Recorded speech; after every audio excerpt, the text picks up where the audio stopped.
Wonderful, eh? Age cannot wither them. Those were the Sex Pistols. Now, a latecomer to the punk scene, round about the time when synth-pop met the new romantic circa 1980 for the Diary Fascists came Gary Numan. Since those days, he's made something like 15 albums with very little success, until, that is, some bright spark in an advertising agency decided to revive his 1979 hit single Cars for a beer commercial. Now Gary, like Johnny and the Boys, is back, and this is what he thinks of it all so far.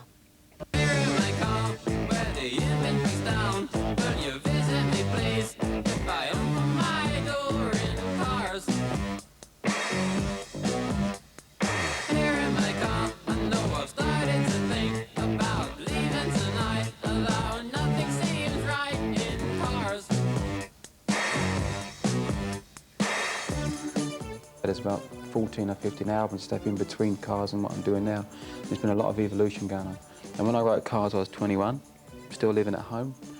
And now I'm just about to be 38 and not living at home. And there's a lot of living going on between, a lot of experience. I've done a lot of things. And some of it's been good and some of it's been a bit iffy.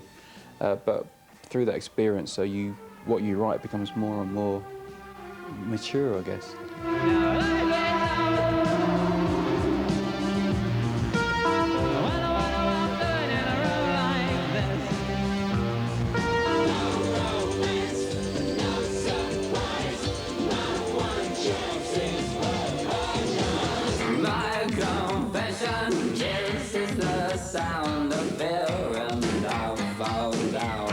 Gary Numan's cleverly crafted futuristic songs once earned him 8 top 10 hit singles.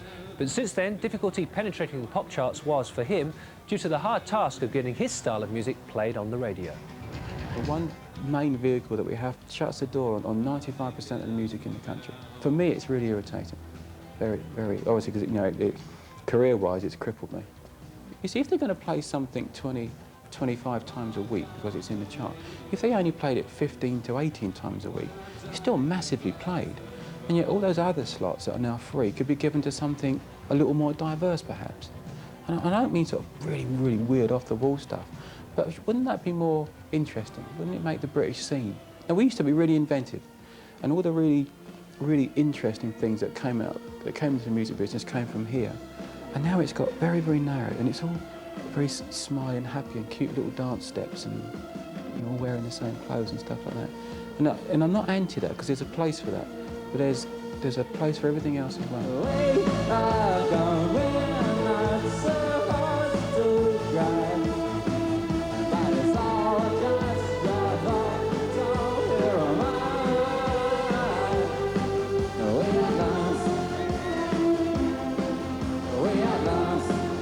For Gary Numan, today's music scene is so varied that it contrasts distinctly to the sound of the last decade. I always look back to the 80s when Duran were around and all these sort of people very fondly. But I've been watching some of these 80s flashback programs and it wasn't that great, actually. Now, there was a few people that were good, as there are a few people that are good now, and then the rest of it was fodder, just filling the chart out until the next thing come along. And most of the people that were good lasted. And I guess that's the same now. You know, there are some good bands around. Yeah, I don't like the way Oasis go on, but it's good music.